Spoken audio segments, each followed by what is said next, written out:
What a beautiful day. It is just gorgeous out. Not a cloud in the sky. It's peaceful. The birds are chirping.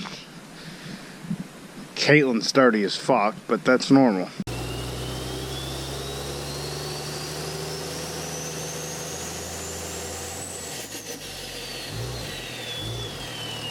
Hello guys, welcome back to the channel, welcome back to the garage.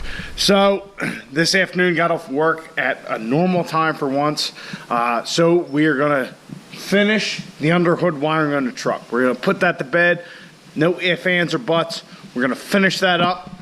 So the plan is to start off, I wanna put this harness up here, which the other connector is right here. So what I'm thinking is there was a bolt in here. I took that out. We're gonna drill that hole out. I have some grommets. Put a grommet in there. Run this harness up here.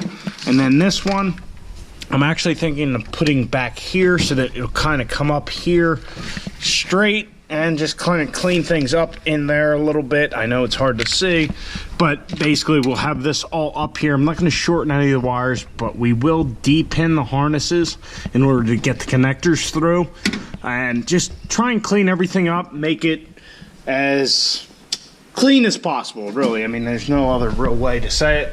Then we also have this ABS wire here for the right front tire, or right front wheel I should say. So we're just going to run that up, same kind of thing, run it up here in the cowl, run it over to that harness, repin it to the harness, and just put this all to bed. I did order our AC compressor delete pulley, so that should be here in the next couple of days. The Amazon's just a great thing. I mean, 2-day shipping on the world. I mean, everything is on there. So anyway, we're gonna finish the underhood wiring. I'm still trying to decide what I want to do as far as the dash here. I don't know if I should make something out of like aluminum to put, you know, just probably mount it right to the pedal assembly here, or I was thinking about maybe we just whack this right here and have this. Let me know what you guys think about that. I don't know. But yeah, we'll finish under hood and then we can move back into the interior of the truck. We'll get that all wrapped up and then we can move to our fuel cell and just keep deleting stuff, keep cleaning things up, and just move along with the project. This wiring has been a nightmare and I keep droning on and on about it. I'm sorry about that. It just is what it is. It takes a while and that's what we got. So rather than talking about it anymore, let's get to de-pinning these harnesses, installing some grommets, get these wires hidden, get our cowl back on, and just be done with it.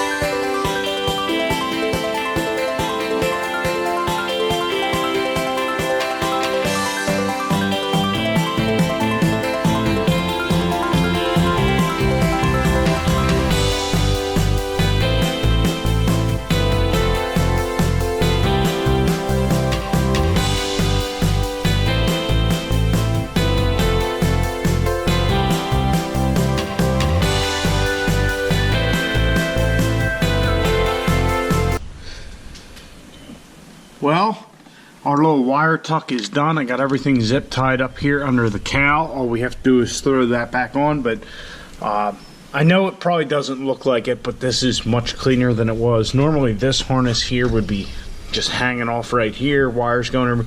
So it is a little bit more cleaned up. It could definitely use a little more, but that's about all we can do with the state of the engine compartment right now.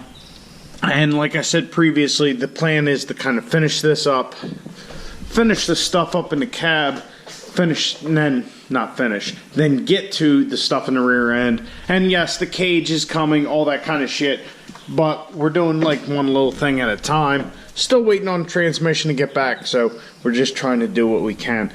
So I'm going to throw this cowl on and see how everything looks.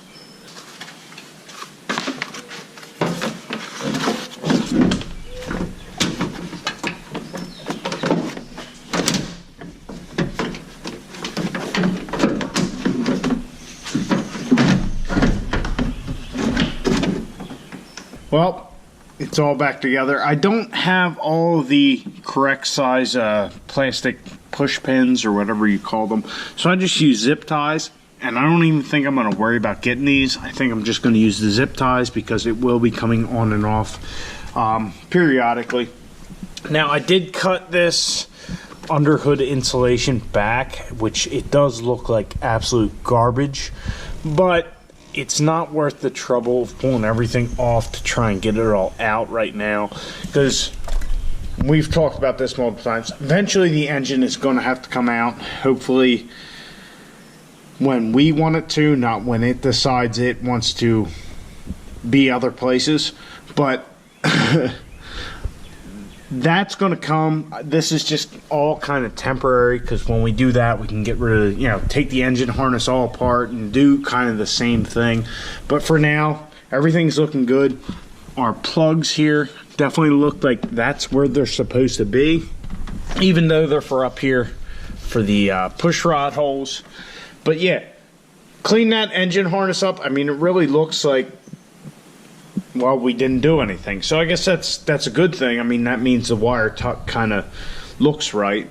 But yeah, definitely cleaned it up a little bit. And you guys probably can't tell, but there's definitely a lot more room in here without all those wires. We also got rid of this little harness here. This is just an extension harness for the rail sensor for the ATS Twin CP3 kit, because this sensor is normally on the back of the rail, so they give you a little extension. But with what we did with our wires, now we don't need it. We can just go direct to it.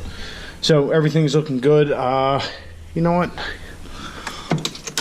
Let me move things around, close the hood, and we'll see how she looks without windshield wipers. So I completely forgot to explain what I did when I, moved that whole wire connector assembly. So I de-pinned each and every fucking pin from the connector, but I did it one at a time. I did take pictures before I started, but I took one pin out, or if they were, twisted together, took two pins out, and then ran them through the cowl here and connected them back to the harness. That way it just made things simpler, rather than deconnecting everything and then having to look back at the pictures. And then I could de-pin it and say, all right, this was like the fourth one on the bottom row, put it back in, and that's how I went about it. And those de-pinning tools that I have, these, I couldn't have done it without them. They were spectacular. $10 tool from the Amazon, great. I went so far as I was using this one right here with the flat spot on the bottom, curved part on the top. I used this more than anything, so I actually took it off this little key ring and just used it separately, because it was just the only one that was really getting every pin, and it just made things so easy using that tool rather than a screwdriver or a little pick. So if you're going to be de-pinning a harness, I definitely recommend that. So that's how I went about that. Completely forgot to go over that earlier, but there you go.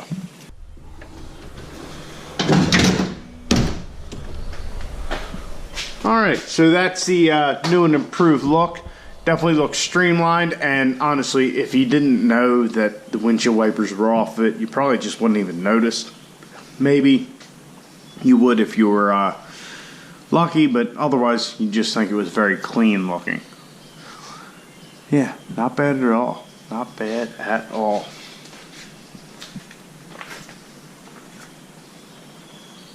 The underhood wiring is complete. Everything is back together. We are done that little saga for this project. I know it sucks. It's not as fun as what we're going to be getting to. Gutting that bed, that is.